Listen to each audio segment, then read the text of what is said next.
ಪ್ರಿಯ ವೀಕ್ಷಕರೇ ನಮಸ್ಕಾರ. ನಮ್ಮ ಹಳ್ಳಿ ಸುದ್ದಿ ಯೂಟ್ಯೂಬ್ ಚಾನಲ್ಗೆ ತಮ್ಮೆಲ್ಲರೂ ಕೂಡ ಆತ್ಮೀಯವಾದ ಸ್ವಾಗತ.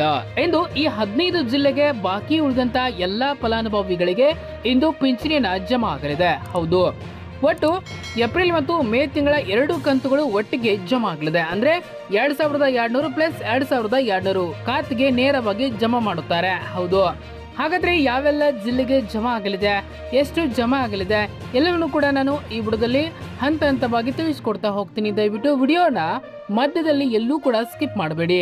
ಹಾಗೆ ನೀವು ನಮ್ಮ ಚಾನಲ್ ಅನ್ನ ಸಬ್ಸ್ಕ್ರೈಬ್ ಆಗಿಲ್ಲ ಅಂತಂದ್ರೆ ಈ ಕೂಡಲೇ ಸಬ್ಸ್ಕ್ರೈಬ್ ಆಗಿ ಹಾಗೆ ಬೆಲ್ ಐಕನ್ ಕ್ಲಿಕ್ ಮಾಡಿ ಆಲ್ ಅಂತ ಸೆಲೆಕ್ಟ್ ಮಾಡ್ಕೊಳ್ಳಿ. ಹಾಗೆ ನಿಮ್ಮ ಜಿಲ್ಲೆಗೆ ಜಮಾ ಆಗಿದೆಯಾ ಅಥವಾ ಇಲ್ವಾ ಎಂಬುದನ್ನ ಕಮೆಂಟ್ ಮಾಡಿ ತಿಳಿಸಿ.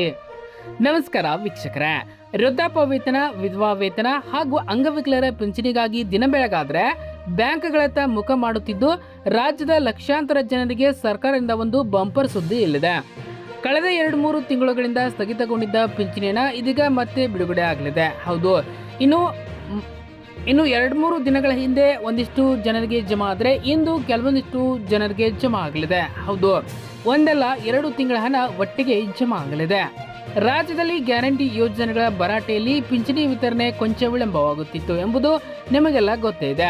ಒಂದು ತಿಂಗಳ ಹಣ ಬಂದ್ರೆ ಮತ್ತೊಂದು ತಿಂಗಳದ್ದು ಬಾಕಿ ಉಳಿಯುತ್ತಿತ್ತು. ಆದರೆ ಈಗ ಸರ್ಕಾರ ಏಪ್ರಿಲ್ ಮತ್ತು ಮೇ ತಿಂಗಳ 2 ಕಂತುಗಳನ್ನ ಒಟ್ಟಿಗೆ ಅಂದ್ರೆ 2200 ಪ್ಲಸ್ 2200 ಖಾತೆಗೆ ಜಮಾ ಮಾಡಲು ಶುರು ಮಾಡಿದೆ.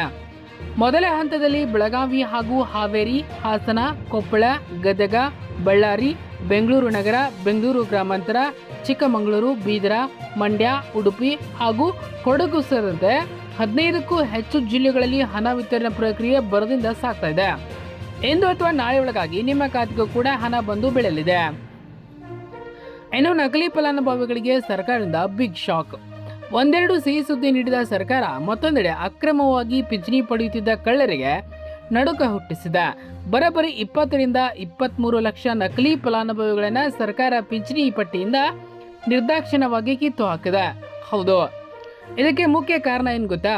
ವಯಸ್ಸಾದವರು, ಹಿರಿಯ ನಾಗರಿಕರು ಮರಣ ಹೊಂದಿದ್ರು ಸಹ ಅವರು ಕುಟುಂಬಸ್ಥರು ಡೆತ್ ಸರ್ಟಿಫಿಕೇಟ್ ನೀಡದೆ ಅವರ ಎಟಿಎಂ ಹಾಗೂ ಫೋನ್ ಪೇ ಬಳಸಿ ಅಕ್ರಮವಾಗಿ ದುಡ್ಡು ಡ್ರಾ ಮಾಡುತ್ತಿರುವುದು ಸರ್ಕಾರದ ಕಣ್ಣಿಗೆ ಬಿದ್ದಿದೆ.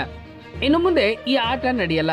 ಅಕ್ರಮವಾಗಿ ನಡೆದ ಪ್ರತಿಯೊಂದು ರೂಪಾಯಿಯನ್ನ ಕೂಡ ಸರ್ಕಾರ ನಿಮ್ಮಿಂದಲೇ ರಿಫಂಡ್ ಮಾಡಿಕೊಳ್ಳಲಿದ್ದು ಅಂತವರ ಮೇಲೆ ಕಠಿಣ ಕ್ರಿಮಿನಲ್ ಕಾನೂನು ಕ್ರಮ ಜರುಗಿಸಲೆಂದು ಸಜ್ಜಾಗಿದೆ. ಇನ್ನು ನಿಜವಾದ ಫಲಾನುಭವಿಗಳಿಗೆ ಹಣ ನಿಂತಿದ್ರೆ ಅವರು ಏನ್ ಮಾಡಬೇಕು?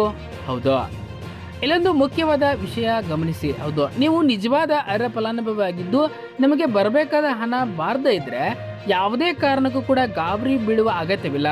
ಅಕ್ರಮವಾಗಿ ಬ್ರೇಕ್ ಹಾಕುವ ಬರದಲ್ಲಿ ಅನುಮಾನದ ಮೇರೆಗೆ ಕೆಲ ಅರ್ಹರ ಖಾತೆಗಳನ್ನ ತಾತ್ಕಾಲಿಕವಾಗಿ ತಡೆ ಹಿಡಿಯಲಾಗಿದೆ ಅಷ್ಟೇ. ಹೌದು, ನೀವು ಮಾಡಬೇಕಾದ ಕೆಲಸ ಇಷ್ಟೇ: ಜೀವಿತ ಪ್ರಮಾಣ ಪತ್ರ.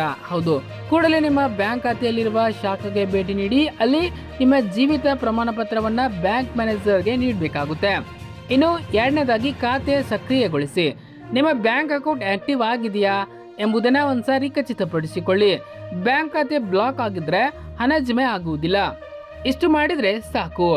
ಹಿಂದೆ ಬಾಕಿ ಉಳಿದಿರುವ ಕಂತುಗಳ ಸಮೇತ ನಿಮ್ಮ ಖಾತೆಗೆ ಪಿಂಚಣಿಯನ್ನು ಯಾವುದೇ ಅಡೆತಡೆ ಇಲ್ಲದೆ ಜಮಾ ಆಗಲಿದೆ.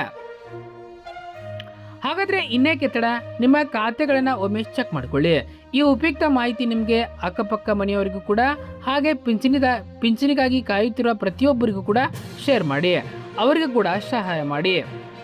ಇದಿಷ್ಟು ಇವತ್ತಿನ ಮಾಹಿತಿಯಾಗಿತ್ತು. ಮತ್ತೆ ಮುಂದಿನ ನೋಡೋದಲ್ಲಿ ಮತ್ತೊಂದು ಹೊಸ ಅಪ್ಡೇಟ್ನೊಂದಿಗೆ ಮತ್ತೆ ಸಿಗ್ತೇವೆ. ಮತ್ತೆ ನಿಮಗೆ ಯಾವುದಾದ್ರೂ ಮಾಹಿತಿ ಬೇಕಿದ್ದಲ್ಲಿ ನಮ್ಮ ಕಮೆಂಟ್ ಬಾಕ್ಸಲ್ಲಿ ತಿಳಿಸಿ. ನಾವು ಅದರ ಬಗ್ಗೆ ಹೆಚ್ಚಿನ ಡೀಟೇಲ್ ಅನ್ನ ಕಲೆಕ್ಟ್ ಮಾಡಿ ನಿಮ್ಮ ಮುಂದೆ ತರ್ತೇವೆ. ಧನ್ಯವಾದಗಳು.